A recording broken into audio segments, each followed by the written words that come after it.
Halo guys, thank you udah klik video ini. Kali ini gue sedang berada di kantor Satlantas Polres Wonogiri. Nah, di belakang gue ini ada beberapa mobil atau kendaraan yang sempat atau mendapatkan kejadian yang tidak mengenakan ya guys.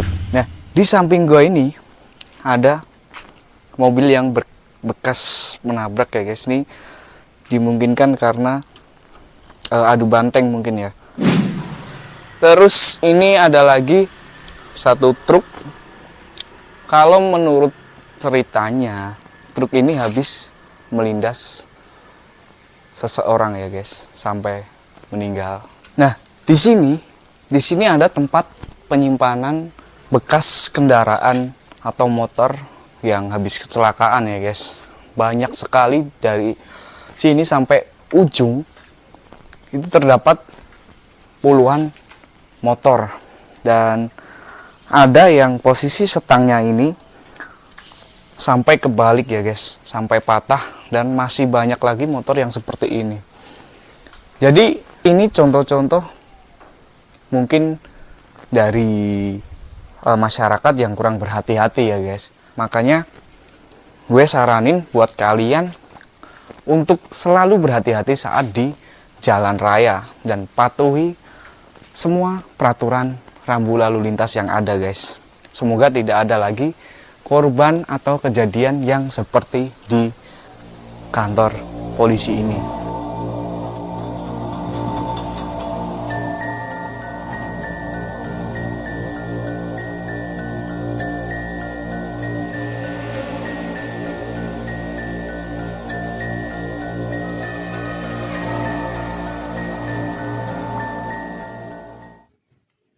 Nah guys, ini adalah salah satu mobil yang digunakan dari polisi lalu lintas untuk mendatangi TKP suatu kecelakaan guys. Jadi mobil ini sudah disiapin di tempat yang strategis buat situasi-situasi yang genting. Jadi biasanya kalau ada motor yang laka nanti dimasukin ke bak yang belakang. Nah, di kantor ini banyak mobil seperti ini guys. Jadi Pak Polisi sendiri udah siap atau sigap untuk mengatasi suatu kejadian. Mari kita lanjut, kita masuk ke dalam guys.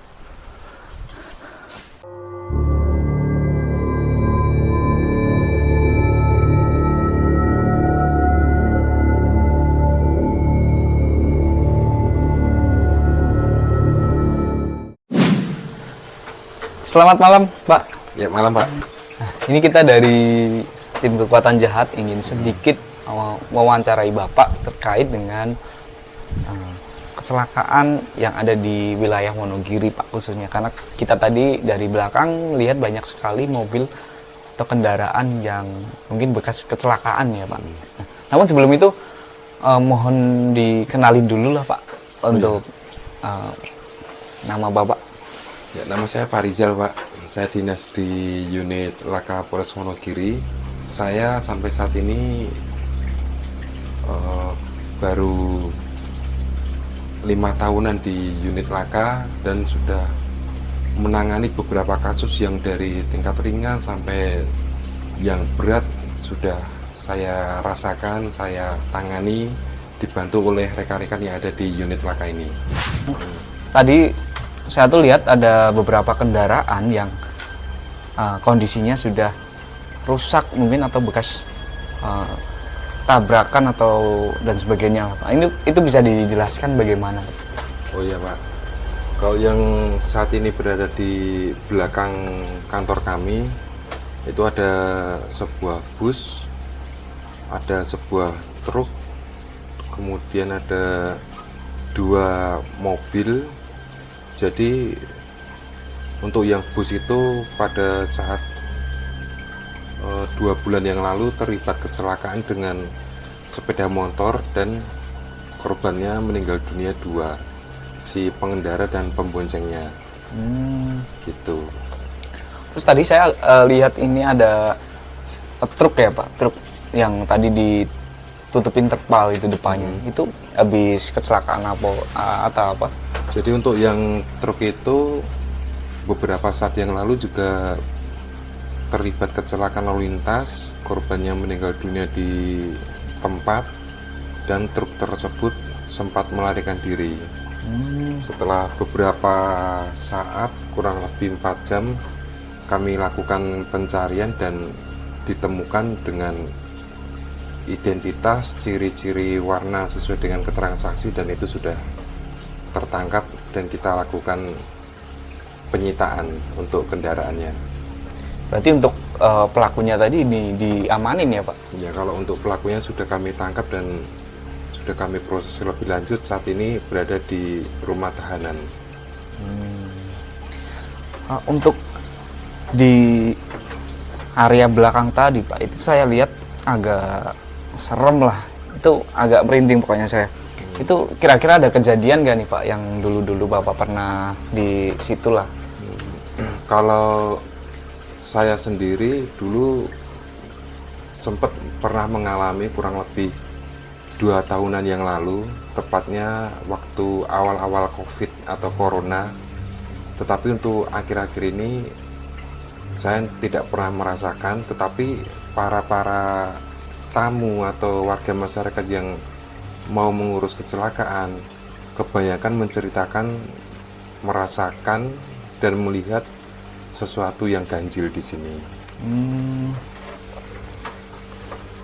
Kira-kira kalau Bapak pernah ngalamin sendiri nih, ini apa sih Pak yang ada hal yang paling nggak bisa dilupakan lah Pak? Ya, kalau di sini ya, tepatnya di unit laka, itu ada tanda-tanda apabila satu hari atau semalaman nanti akan terjadi sesuatu hal laka lantas atau bahkan sampai korbannya meninggal. Itu kami sudah merasakan tanda-tandanya, seperti aroma wangi di dalam ruangan, aroma yang sangat busuk, terus sempat juga lampu dari mobil dinas kami menyala sendiri. Itu salah satu tanda bahwa nanti akan terjadi sesuatu atau kecelakaan lalu lintas yang korbannya sampai parah atau mungkin bahkan sampai meninggal dunia. Gitu. Ngeri banget. Oh iya, tadi kan Bapak bilang kalau ada tamu yang sedang berkunjung ke sini atau mengurus permasalahannya. Itu kan katanya Bapak tadi ada yang mengetahui kejadian-kejadian aneh juga Pak. Itu biasanya apa sih Pak? Ya, kalau rata-rata yang kami dengar itu orang yang ngurus kecelakaan karena waktunya malam hari, ada yang sempat mencium bau wangi, terus ada juga yang melihat ada seperti api, seperti sinaran api yang melayang di Banaspati. kayak seperti banaspati di tempat penyimpanan barang bukti. Ada juga waktu itu kendaraannya, ada sebuah mobil rusak akibat kecelakaan dan akinya itu sudah dilepas, tetapi klaksonnya sampai berbunyi berulang kali. Itu yang pernah dirasakan oleh warga masyarakat yang mengurus kecelakaan lalu lintas di malam hari. Terus ini kan tadi saya lihat Pak ada CCTV yang menggambarkan plang yang gerak-gerak sendiri tadi ya Pak. Itu bisa diceritakan itu Pak, kok bisa kayak gitu ya? Itu dulu waktu habis hujan, turun hujan gerimis sekitar pukul 1:30 malam. Saya sama teman-teman saya kan standby di dalam kantor. Tiba-tiba mendengar suara seperti membuka pintu, gruak. Saya curiga kalau ada orang yang sempat masuk. Kami cek sama temen, ada sesuatu apa di luar. Di situ juga terdapat pintu masuk ke area lapangan tengah, kondisinya masih tertutup. Tetapi di situ saya melihat plakat Laka Lantas itu berpindah posisi. Yang sorenya itu saya taruh di halaman tengah dekat kendaraan, tapi kok ini mendekati pintu masuk. Pikiran saya waktu itu ada seseorang yang buka pintu, makanya saya curiga. Terus saya buka playback kembali CCTV, ternyata plakat itu yang bergerak gitu. Itu tenaganya, energinya kuat sekali itu, Pak. Kenceng banget ya, Kenceng. Pak. Terus gini Pak, misal kalau ada korban nih Pak yang kondisi lukanya tuh parah sampai mungkin meninggal, terus anggota tubuhnya sampai nggak karuan lah Pak.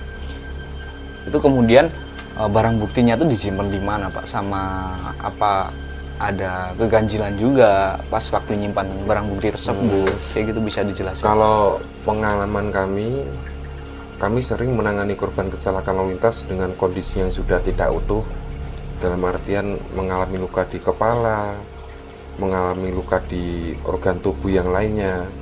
Kita pun juga sesuai SOP, kita evakuasi dengan baik. Kalau perlu kita menggandeng dengan instansi lain, kita perlakukan korban itu dengan rasa kemanusiaan yang tinggi. Dan pernah sering, malah kita sering korbannya meninggal, kita geledah dulu, seperti surat-surat SIM, STNK, dompet, barang bawaan, kemudian handphone. Nah, kalau orang ini domisilinya jauh, kita sering membuka handphone itu, tetapi dengan izin si korbannya itu kita secara langsung mengucapkan izin untuk membuka HP-nya, kemudian kami minta bantuannya untuk dibantu secara penyelidikan maupun penyidikan. Dan untuk membuka handphonenya kita sempat pinjam jari tangannya, kita tempelkan ke handphone. Oh, pakai sidik jari. Pakai sidik jari. Kalau tidak, sensor muka itu kita taruh di wajahnya. Terus pernah juga ada yang menggunakan sandi. Kita seperti mendapatkan petunjuk bahwa sandi itu merupakan tanggal lahir atau tanggal lahirnya si anak. Kita mencoba untuk memasukkan, kemudian kita berhasil. Kita selalu berhasil untuk masuk ke kode sandi yang angka.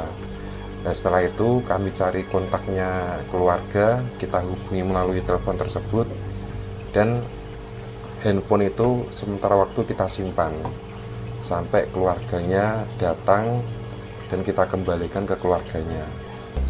Berarti saat Bapak minta izin terkait buka handphone dari korban nih, biasanya kan yang korban meninggal kan ya Pak, yang nggak bisa, otomatis kan harus Bapak ngambil keputusan kan berarti.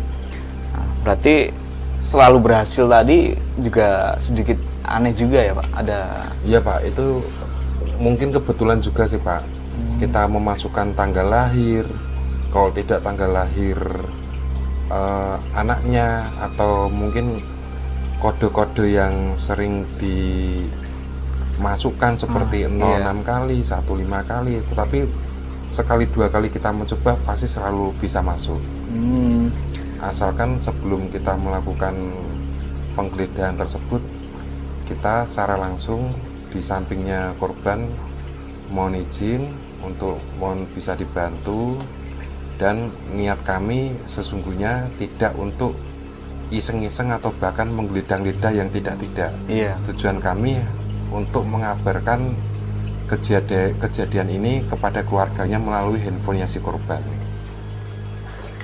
Terus misal setelah Bapak nanganin yang korban sampai meninggal nih Pak, ini di kemudian hari Bapak tuh pernah nggak sih Pak di istilahnya didatengin kah atau dimimpiin, ibaratnya dia belum keungkap nih siapa yang tadi nabrak dia atau gimana itu Pak? Kalau saya pribadi tidak pernah.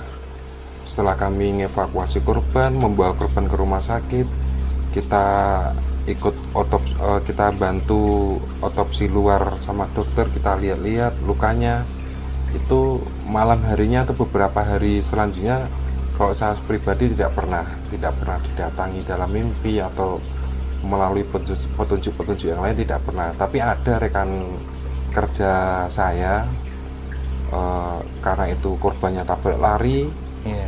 Beberapa hari, 2 hari itu dia seperti ke bawah mimpi. Korbannya mimpi. masuk ke dalam mimpi, ada sedikit memberikan petunjuk ciri-ciri kendaraannya itu ada. Ada, ya, Pak? Pernah juga.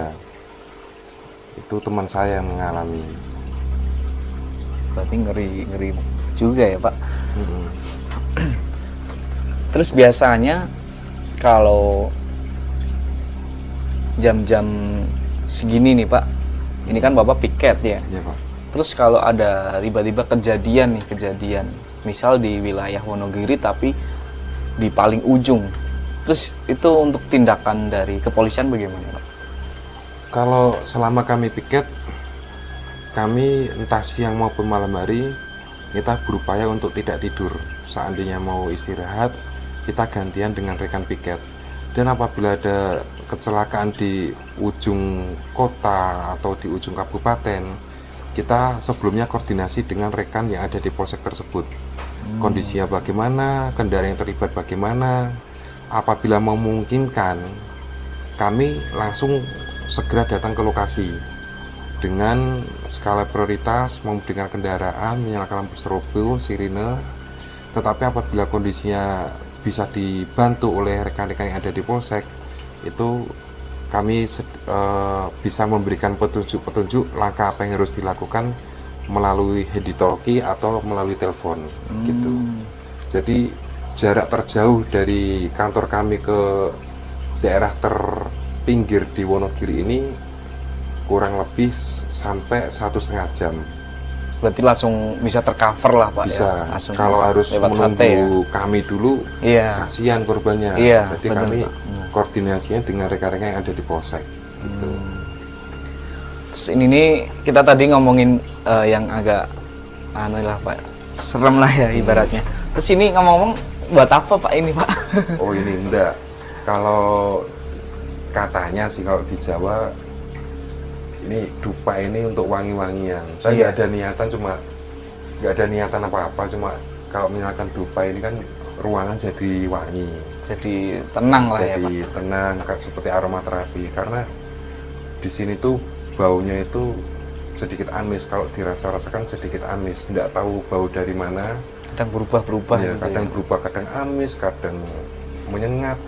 Makanya kami kadang-kala menyalakan wangi-wangian ini, dan tujuannya hanya untuk pengharum saja, tidak ada pancingan mendatangkan makhluk apa, enggak ada.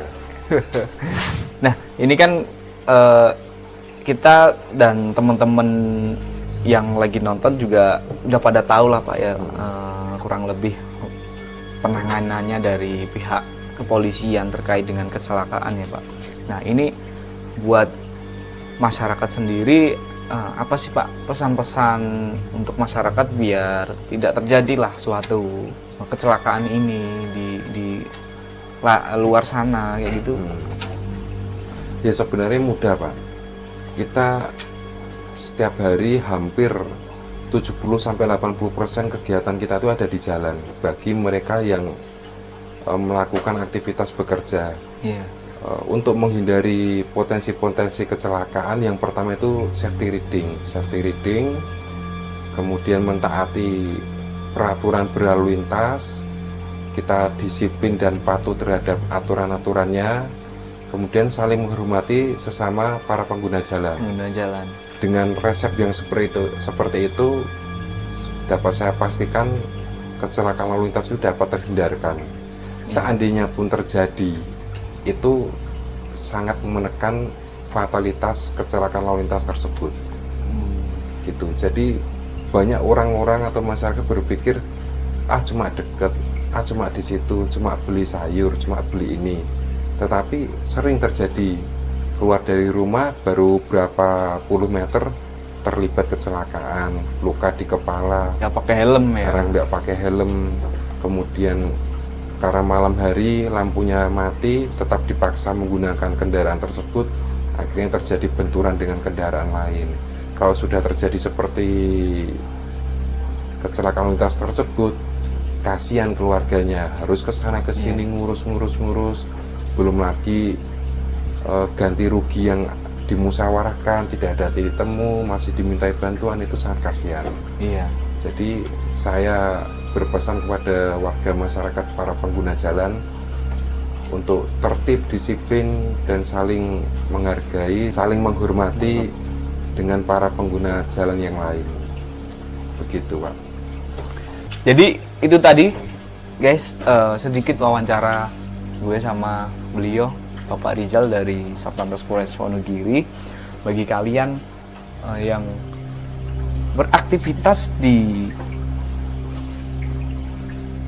bagi kalian yang sering beraktivitas di jalan raya, khususnya saat bekerja, nah kalian bisa nih dengerin dari himbauan Bapak Rizal tadi. Nah, ngomong-ngomong, Bapak Rizal ini juga punya akun YouTube guys, di subscribe aja akun YouTube-nya ini. Nah, oke, itu tadi sedikit video dari gue kali ini. Thank you, gue Sobirin. Salam kekuatan jahat.